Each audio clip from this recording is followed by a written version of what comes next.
Alô para todos, Paulo Mubarak falando. Esse é o episódio número 140, gravado em 29 de outubro de 2025. Eu decidi fazer esse episódio sobre a situação econômica do Brasil, porque, obviamente, com toda essa condução muito ruim que o governo federal faz das despesas públicas e das receitas, eu tenho visto na internet uma série de vídeos, todos muito bons, falando sobre o Brasil quebrou, o Brasil vai quebrar, o Brasil está numa situação muito difícil, e todos esses vídeos, pelo menos todos os que eu vi, eles são muito bons, são corretos, e esse meu vídeo é, primeiro, para confirmar o que todos estão dizendo, o país está numa situação muito difícil realmente, mas segundo, como o objetivo do meu canal é business, é ensinar finanças, é ensinar gestão, tudo isso interligado dentro de um sistema de gestão.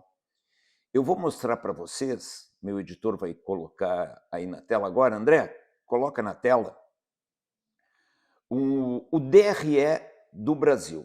Talvez você que está me assistindo ouça falar em déficit primário, déficit secundário já é mais difícil ouvir falar. Aí você ouve que o Brasil bateu recordes de arrecadação em impostos de uma maneira geral. Você ouve falar que o Brasil tem uma dívida pública de tanto e tanto.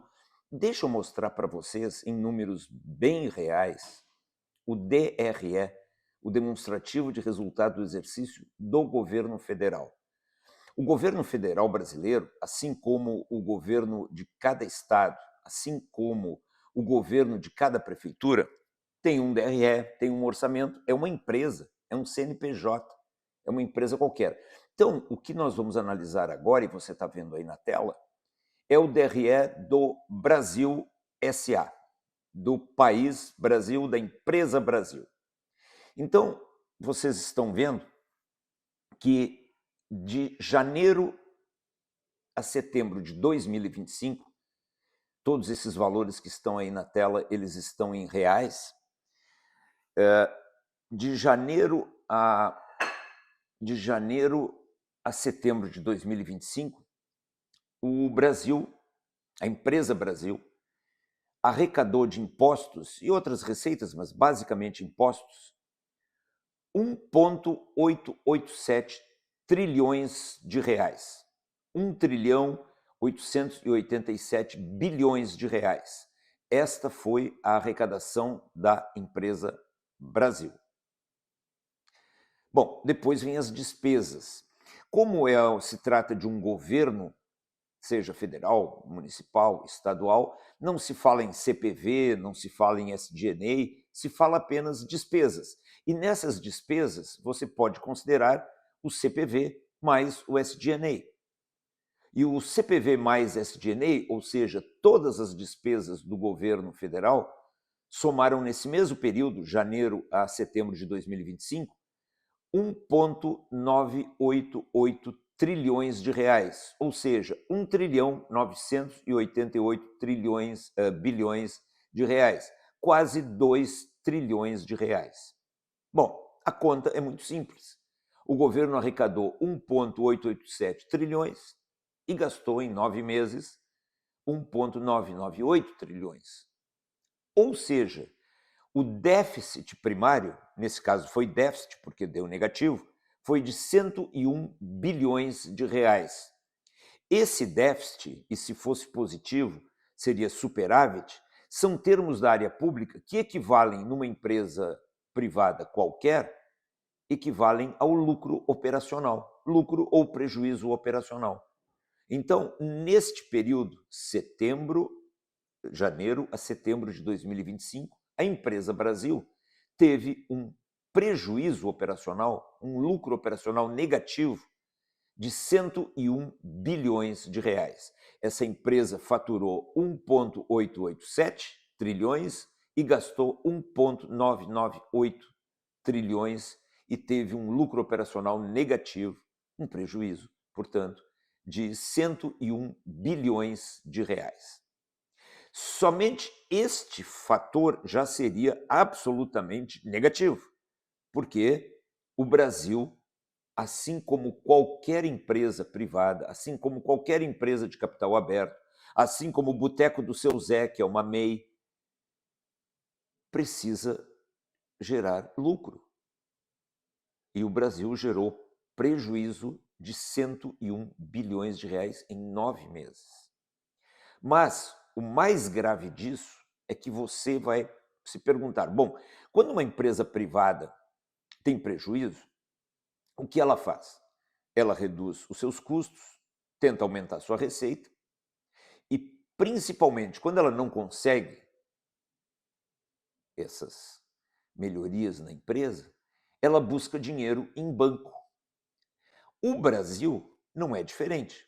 O Brasil tenta aumentar impostos, que é o que esse governo atual faz todo dia, aumentar impostos, e não reduz despesas, pelo contrário, bota pé no acelerador das despesas. Este é o tal desequilíbrio fiscal que o pessoal fala e que eu, pela experiência com executivos, com empresários, com gerentes de empresas, imagine mais para baixo dessa hierarquia, não entendem o que é o desequilíbrio fiscal. O desequilíbrio fiscal nada mais é do que o prejuízo financeiro da empresa chamada Brasil. Gasta muito mais do que arrecada. E onde o Brasil busca dinheiro? Nos bancos, nas letras do Tesouro Nacional. Talvez, se você que está me assistindo tenha investido o seu dinheiro numa letra do Tesouro Nacional, numa LTN, um título público, qualquer título público, você está emprestando dinheiro para o governo. Mas a principal fonte de empréstimos para o governo são os bancos. O governo, como qualquer empresa, vai aos bancos. E o Brasil, depois nós vamos ver no final desse vídeo, você está vendo já aí na tela a dívida brasileira, o Brasil, neste período de janeiro a setembro de 2025, pagou 530 bilhões de reais de juros, seja para quem for, para quem emprestou dinheiro para o Brasil.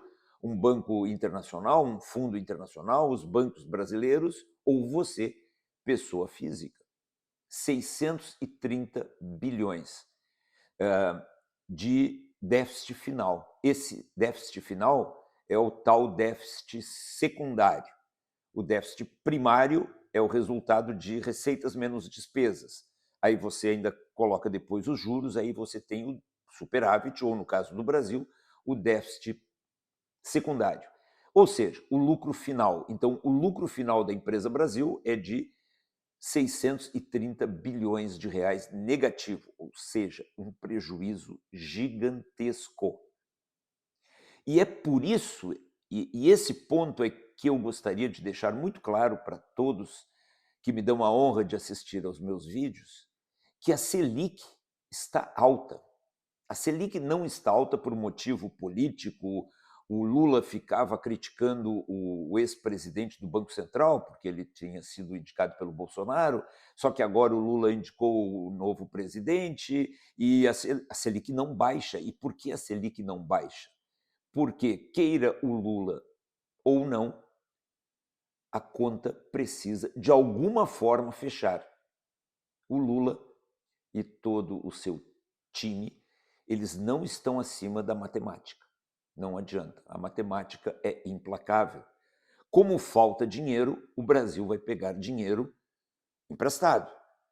E como é muito mais seguro emprestar dinheiro para o governo do que emprestar para uma empresa privada, o governo, ele até pode dar calote, mas é o empréstimo mais seguro, os bancos precificam este risco Brasil. E como o endividamento brasileiro está muito alto, o governo, o Banco Central precisa manter os juros altos da Selic, porque se ele baixar os juros, muita gente vai ao mercado buscar dinheiro e vai haver uma demanda maior do que a produção. E os preços vão subir. Por quê? Porque como o Brasil paga esses 630 bilhões de prejuízo? Imprimindo dinheiro, das mais variadas formas. A impressão de dinheiro hoje é muito mais botões nos computadores dos bancos, permitidos pelo Banco Central, do que qualquer outro fator físico, imprimir cédulas. Isso é coisa do passado. Na verdade, esta dívida de 630 bilhões, quem compra do governo federal é o Banco Central. E o Banco Central, para tomar dinheiro dos bancos, permite que os bancos criem dinheiro eletrônico do nada. É como se houvesse a maquininha de imprimir dinheiro. E se os juros não ficarem muito altos com esse tipo de endividamento, as pessoas irão a bancos, as empresas irão a bancos para tomar dinheiro emprestado, dinheiro barato, e o aumento da base monetária fará com que a inflação se descontrole. Então, o Banco Central ele precisa manter as taxas de juros altas para conter consumo e investimentos, de maneira que não perca o controle. Mas a causa raiz de toda esta situação de Selic de 15% não é o ex-presidente do Banco Central, não é o Bolsonaro, e é o atual governo que continua gastando como se não houvesse amanhã. Bem, e entendam, por favor, este não é um vídeo político. Eu só estou falando que o atual governo apresenta esse resultado ridículo, esse resultado trágico para a empresa Brasil, da qual nós todos somos acionistas. Você imagina que nós todos, 200 milhões de brasileiros, nós estamos no conselho dessa empresa, ela é nossa, o Brasil é nosso. E o presidente dessa empresa, que é o Lula, CEO, ele venha e apresente este resultado. O que você faria como conselheiro dessa empresa? Diga aí nos comentários. Eu demitiria o CEO, não é? E realmente, e novamente, não é qualquer questão política, é uma questão financeira. E este demonstrativo que vocês estão vendo aí na tela, ele impede que o Brasil cresça. André, volta só a minha imagem. Conclusão! Qual é a conclusão desse episódio? Vocês viram na tela que estava projetada a dívida pública brasileira. Quanto o Brasil deve? O Brasil deve aproximadamente 8,8 trilhões de reais. Isso é mais do que 4 vezes a receita. É como se uma empresa faturasse 50 milhões por ano e devesse 200 milhões. Tem uma regra prática no mundo das finanças que diz assim: o limite máximo tolerável de endividamento é de 20% da receita. Ou seja, o limite máximo do Brasil seria, vamos considerar a receita brasileira 2 trilhões, seria 20% de 2 trilhões. Seria 2 trilhões vezes 20%, 400 bilhões.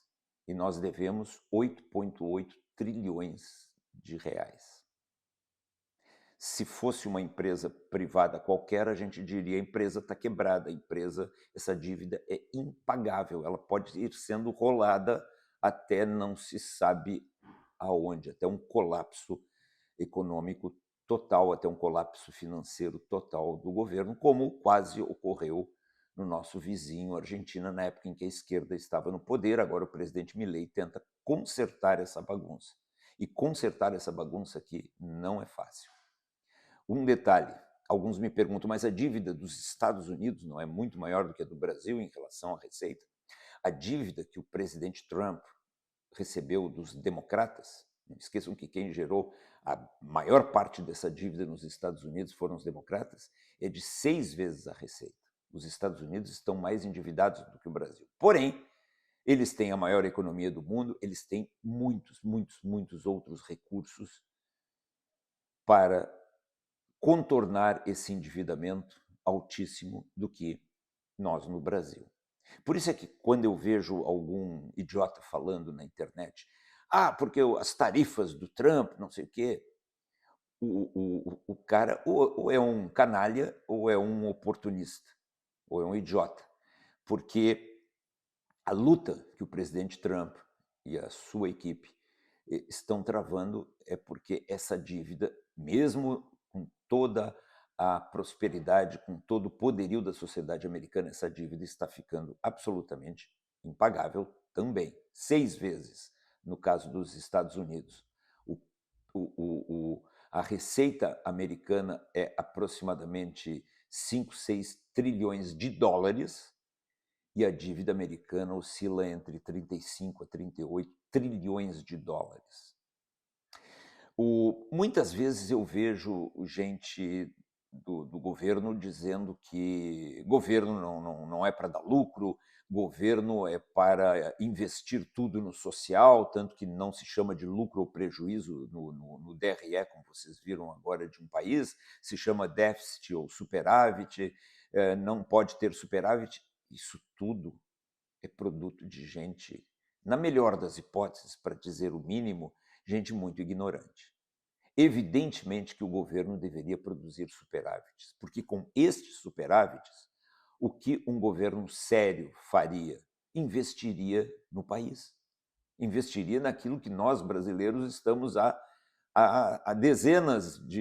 décadas pedindo: infraestrutura, abrir o capital, o país para o capital estrangeiro, reduzir impostos das empresas para que elas possam ter fôlego e investir mais, reduzir os juros para que a população tenha acesso a crédito um pouco mais barato, para que, de uma forma sustentável, lastreada em produção, o país tenha condições de progredir. Esta situação, ela é grave e, analisando esta empresa, Brasil S.A., eu diria que estamos perto do fundo do poço. O plano de ação oferecido por esse vídeo, entenda a situação brasileira e veja como a sua empresa está posicionada de maneiras o mais possível em termos de segurança, para suportar o que virá por aí. Porque a grande pergunta é, de todos nós brasileiros, ou pelo menos o mínimo de brasileiros que entende o DRE do país, como essa dívida será paga e, se ela não for paga e se ela for aumentando, a Selic continuará alta e o país continuará estagnado. Paulo Mubarak gravou o episódio 140, em 29 de outubro de 2025.